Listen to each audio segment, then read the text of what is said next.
Hello everyone, welcome back to the channel. मेरा नाम है कल्पेश जैन। आप देख रहे हैं commerce department by Kalpesh Jain. आज का टॉपिक थोड़ा इंटरेस्टिंग और ट्विस्ट वाला हो सकता है आपके लिए, क्योंकि ये है स्टडी विथ मीम्स का फर्स्ट पार्ट। तो कंटिन्यू करें हम। इस फर्स्ट पार्ट के साथ में हम शुरू कर रहे हैं फर्स्ट चैप्टर ऑफ अकाउंट्स का। अकाउंट्स के अंदर फर्स्ट चैप्टर कौन सा है, पहले ये देख लेते हैं। अकाउंट्स का फर्स्ट चैप्टर है अपने पास इंट्रोडक्शन टू अकाउंटिंग। मतलब इसके अंदर आपको इंट्रो देखने को मिलेगा। किसका? अकाउंट्स का इंट्रो देखने को मिलेगा। अकाउंटिंग के अंदर क्या क्या चीज़ें हैं वो देखने को मिलेगी आपको। और उससे पहले हम देखते हैं कि एक्चुअल में अकाउंटिंग है क्या। कुछ लोग इसे अकाउंटेंसी भी बोलते हैं और कुछ लोग इसे अकाउंटिंग भी बोलते हैं और कुछ तो महाप्राणी अकाउंट्स ही बोल के छोड़ देते हैं। कोई बात नहीं, हम इसका आज पूरा डिफरेंस निकाल लेंगे। फर्स्ट अपने पास टॉपिक है कि एक्चुअल में अकाउंटिंग क्या है, अकाउंटिंग है क्या। तो एक एग्जांपल लेते हैं अपन कि अकाउंटिंग क्या है। जैसे एज्यूम करो एक चिंटू है जिसने अपना एक शॉप खोली है, ठीक है।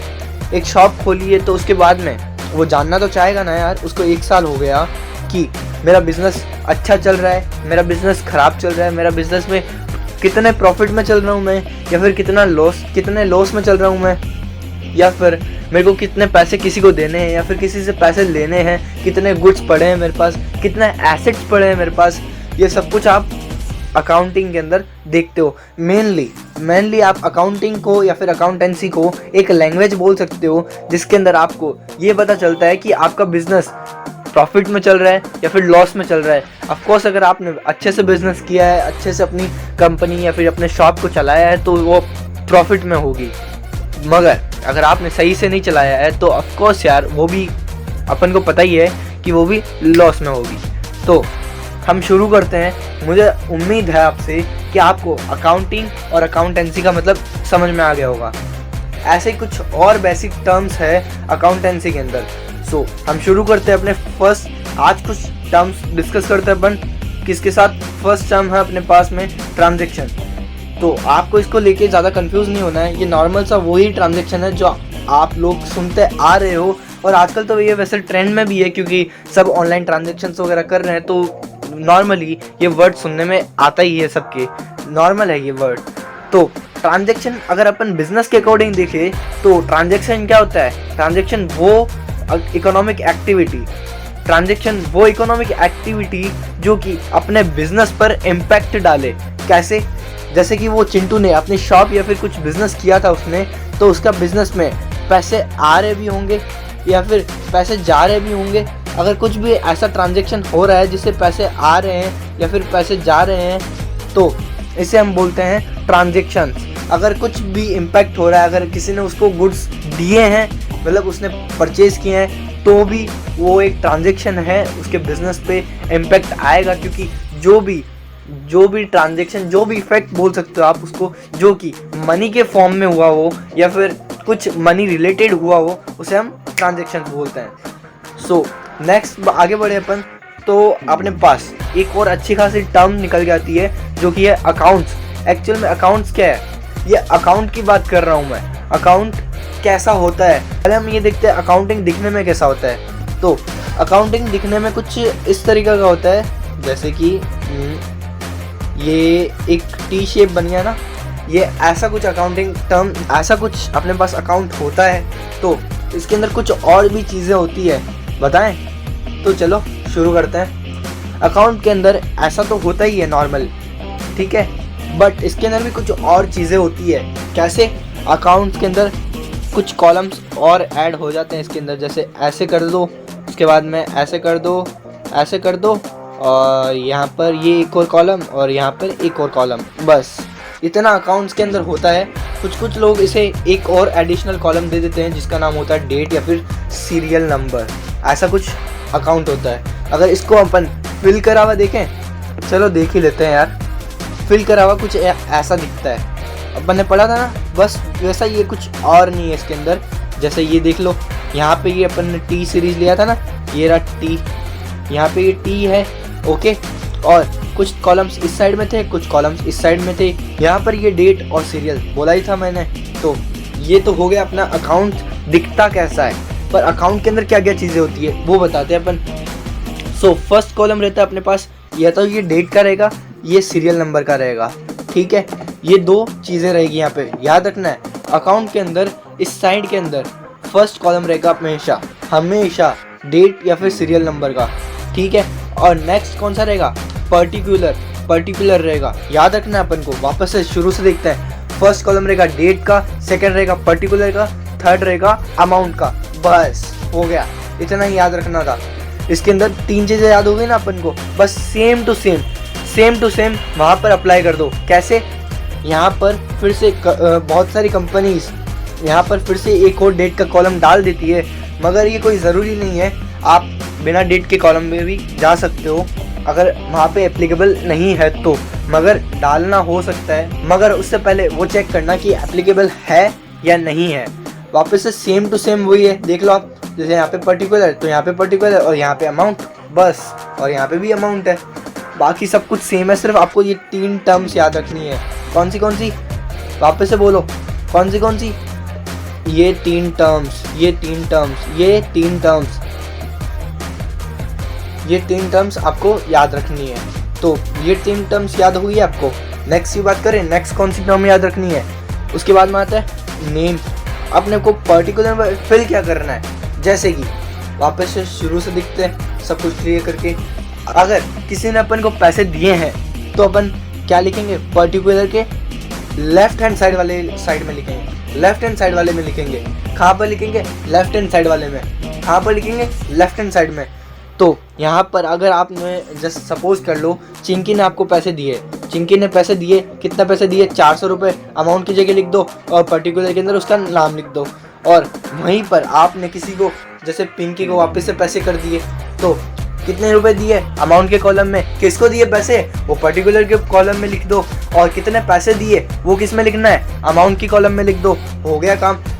और वापस से याद दिला रहा हूँ, ये ज़रूरी है आपके लिए कि अगर इनफ्लो हो रहा है, मतलब आपके पास पैसे आ रहे हैं, आपका बैंक बैलेंस बढ़ रहा है, तो आपको पर्टिकुलर के अंदर डेबिट साइड के अंदर लिखना है, मतलब लेफ्ट हैंड साइड के अंदर लिखना है। और अगर आपका पैसा लग रहा है कहीं पर, आपने पैसे किसी को दिए हैं, तो वो लिखेंगे आउटफ्लो के अंदर, मतलब राइट हैंड साइड के अंदर। और अगर मैं बात करूँ राइट हैंड साइड और लेफ्ट हैंड साइड क्या है यहाँ पर, वैसा मैथ्स के अंदर तो यही नाम होता है, मगर अकाउंट्स के अंदर ये नाम चेंज हो जाता है। इसके अंदर लेफ्ट हैंड साइड में हो जाता है डेबिट नाम हो जाता है इसका, और राइट हैंड साइड में अपना नाम हो जाता है क्रेडिट। मतलब बताऊँ, चलो बता ही देते हैं। अगर आपके पास पैसे आ रहे हैं, अगर आपका पैसा बढ़ रहा है, आपके पैसे आ रहे हैं पॉकेट के अंदर, तो इसको हम बोलते हैं डेबिट, मतलब पैसे आए हैं आपके पास में। और नेक्स्ट क्रेडिट, ऑफकोर्स जो उल्टा ही होता है, रेसिप्रोकल ही होता है, तो क्रेडिट के अंदर अपने पैसे लग रहे हैं। बस इतना ही याद रखना है। बहुत ईजी था ये अकाउंट का चार्ट। आई होप समझ में आया होगा आपको। और फिर भी अगर आपको कन्फ्यूजन है तो एक बार 10 सेकंड का वापस से बैक कर लो इसको और फिर से देख लो। ओके, नेक्स्ट अपने पास आता है कैपिटल। कैपिटल क्या है भैया? कैपिटल अगर सीधी सी भाषा में बोले ना तो इसको एक इन्वेस्टमेंट बोल सकते हो। और बस हो गया काम खत्म। इसके अंदर मेनली क्या है, अगर आपने कहीं पे पैसा लगाया है अपने बिजनेस में, अगर आपने अपने बिजनेस पे पैसा लगाया है तो उसे हम बोलते हैं कैपिटल। क्या बोलते हैं? कैपिटल। बस वही कैपिटल है, बात खत्म। एक और एग्जांपल ले लेते हैं ना यार, क्या दिक्कत है। तो एग्जांपल के अंदर वापस से लेते हैं कि एक चिंटू ने एक अपनी शॉप खड़ी करी थी पीछे, जिसने बताया था आपको कि क्या याद आ रहा है? जल्दी बोलो। अरे अकाउंटिंग कैसे समझाई थी? अकाउंटिंग उस चिंटू की शॉप ने तो समझाई थी आपको। जी हाँ, बस वही शॉप है। यहाँ पर भी उसने अपना ये शॉप खड़ी करी, अपनी शॉप ये बनाई, तो ऑफकोर्स उसका खर्चा लगा होगा, या तो उसने रेंट पे ली होगी तो वो खर्चा है, वो अलग खर्चा है वैसे, मगर खर्चा तो हुआ है ना इस शॉप पे। अगर इस शॉप पर उसने अपना फर्नीचर बनवाया होगा, या फिर उसके अंदर अपने गुड्स डाले होंगे, उसने अपने पैसे इन्वेस्ट किए होंगे इसके अंदर। ऐसा तो नहीं है खाली शॉप लेके बैठ गया। इसके अंदर कुछ, जैसे ये मेडिसिन की शॉप है तो दवाइयाँ ला के रखेगा अंदर, या फिर ग्रोसरी का शॉप है तो ग्रोसरीज ला के रखेगा अंदर, या फिर कॉस्मेटिक्स का शॉप है तो कॉस्मेटिक की चीज़ें ला के रखेगा, गर्ल्स की बॉयज़ की अलग अलग बहुत सारी चीज़ें ला के रखेगा ना। बस उसे ही बोलते हैं हम कैपिटल। जो आप पैसा लगा रहे हो अपने बिजनेस पे, ऐसा तो नहीं है खाली दुकान लेके बैठ जाओगे। ऐसा तो नहीं है आप सिर्फ एक अपनी कंपनी का नाम रख लिया बस, वाह, कुछ और इन्वेस्ट नहीं किया उसके अंदर। ऐसा नहीं होता है। कुछ कैपिटल आपको, कुछ मनी आपको उसके अंदर इन्वेस्ट करना पड़ता है जिससे आपके बिजनेस ग्रो हो। ओके, तो ये सीधा सा फंडा था यहाँ पर। कैपिटल आ गया अपन को समझ में। अगर फिर भी नहीं आया तो भाई क्या नहीं आया, ये तो सीधी सी चीज़ है। नेक्स्ट अपने पास में है ड्राइंग्स। ड्राइंग्स क्या होती है भैया? ड्राइंग्स क्या भी यहाँ पे चित्रकारी वाली ड्राइंग्स है? जी नहीं यार। या फिर कौन सी ड्राइंग्स है फिर? फटाफट बताओ। तो इसके अंदर बात ऐसी है, उस चिंटू ने अपना बिजनेस बनाया। किस लिए बनाया? ऑफ कोर्स अपने फैमिली को एक अच्छा खासा लाइफस्टाइल देने के लिए बनाया होगा। तो लाइफस्टाइल देने के लिए बनाया है तो चिंटू का एक छोटा चिंटू आता है उसके पास में और वो बोलता है पापा पापा कोल्ड ड्रिंक चाहिए। नेक्स्ट टाइम आता है पापा पापा आइसक्रीम खानी है। उसके थोड़े दिनों बाद में एक स्कूल की फ़ीस आ जाती है और उसके थोड़े दिनों बाद में उस मिसेस चिंटू, मतलब चिंटू की जो भी वाइफ थी, उसका बर्थडे आ जाता है। थोड़े दिनों बाद में उसके घर का बिजली का बिल आ जाता है। क्या उन सब खर्चों के लिए ये कुछ अलग बिजनेस करेगा या फिर अलग कोई जॉब करेगा, अलग कोई सर्विस करेगा? जी नहीं, वो अपने उसी बिजनेस से पैसा निकालेगा। तो होता कुछ ऐसा है ना कि वो जो भी खर्चा, जो भी पैसा अपना घर खर्चा चलाने के लिए निकालता है, समझ रहे हो? घर खर्च चलाने के लिए निकालता है, उसे हम बोलते हैं ड्राइंग्स। बस बात खत्म। ठीक है, समझ में आया? वापस से समझाता हूँ। अगर आपने अपने बिजनेस में से अपने घर के खर्चे के लिए अगर कुछ पैसा निकाला है, जैसे शॉपिंग करने गए हो आप अपने लिए, खुद के लिए, पर्सनल यूज़ के लिए, तो उसे हम ड्राइंग्स बोलते हैं। अगर आपके घर का बिजली का बिल आ रहा है तो उसे हम ड्राइंग्स बोलते हैं। और क्या हो सकता है? अगर आपके घर पे कोई कार है, घर के लिए, घर के मेंबर्स के लिए, अगर उसकी आप सर्विस करवा रहे हो तो वो आप पैसा निकाल रहे हो उसी बिजनेस से, तो उसे बोलते हैं ड्राइंग्स। ठीक है, आई होप समझ में आया होगा। वेव आ रही है ना? ओके, नेक्स्ट अपने पास लास्ट टाइम आज के सेशन का अपना टॉपिक है लाइबिलिटी। ये काफ़ी इंटरेस्टिंग है। एक स्टोरी सुनाता हूँ आपको। जस्ट इमेजिन करो आपके घर पे एक मेहमान आए होंगे, गेस्ट आ गए आपके घर पे, सडनली आ गए। तो नॉर्मली अपन सब पूछते हैं कि चाय लोगे, कॉफ़ी लोगे, नींबू पानी वगैरह कुछ भी पूछते हैं यार, क्योंकि गेस्ट आए।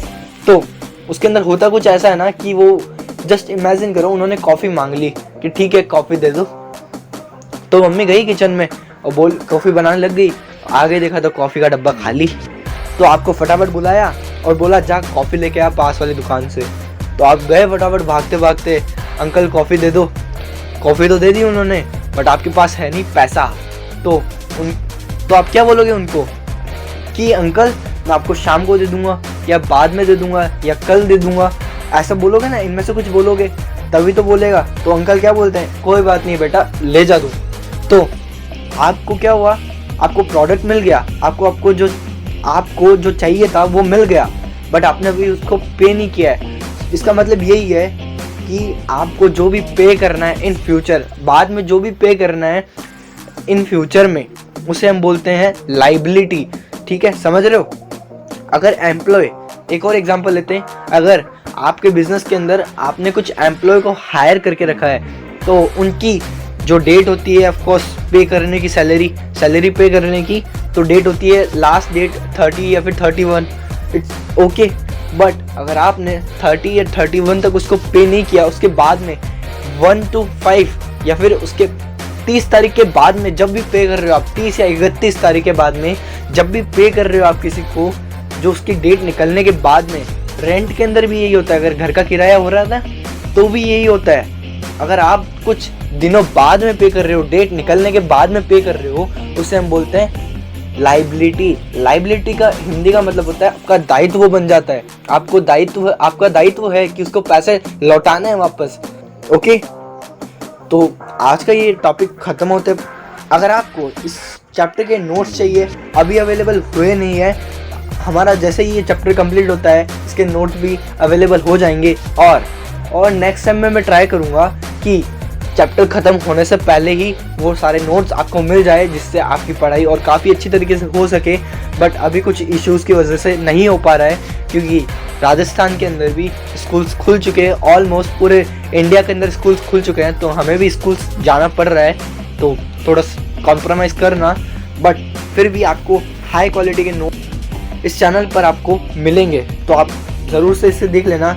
इंस्टाग्राम और गूगल और टेलीग्राम और यूट्यूब पर भी आपको इस नोट्स के नोटिफिकेशन मिलेंगे। मतलब आपके पास अगर टेलीग्राम वगैरह है तो मैं आपको बता दूंगा एक वीडियो में आकर कि हाँ नोट्स आ चुके हैं, आप जाओ डाउनलोड कर सकते हो उसको। मगर आपके पास अगर नहीं है तो मैं इसके अंदर स्क्रीनशॉट्स शेयर करूंगा, तो आप उसको अच्छे से स्क्रीनशॉट ले सकते हो। और अगर आपके पास फिर भी इंस्टाग्राम या फिर गूगल या फिर टेलीग्राम, इन तीनों में से कुछ भी है, तो आप जा सकते हो, वहाँ पर नीचे लिंक्स दे रखे हैं डिस्क्रिप्शन में, वहाँ पर जाओ, सारे लिंक्स है, आपको जहाँ पर सूटेबल लगता है वहाँ पर जाके वो नोट्स कलेक्ट कर लो। और फिर भी अगर और कुछ एडिशनल आपको जानना है तो आप टेलीग्राम और इंस्टाग्राम पर हमको मैसेज कर सकते हो। टेलीग्राम पर हर संडे को 6 बजे एक डाउट सेशन होता है, तो आप वहाँ पर आ सकते हो। और इंस्टाग्राम पर आप हमें कुछ भी क्वेरी है आपकी, तो वो भी वहाँ पर सेंड कर सकते हो, हम एज वेल एज पॉसिबल आपको उस क्वेरी का आंसर देंगे। ओके, तो आज के लिए बाय, और हमारे इस चैनल को सब्सक्राइब कर लेना, बेल आइकन को ऑल पर सेट कर लेना, जिससे आने वाले वीडियोस की नोटिफिकेशन आपके पास मिलते हैं। और एक और चीज़, इसको शेयर भी करना जो आपके फ्रेंड्स है उसके पास।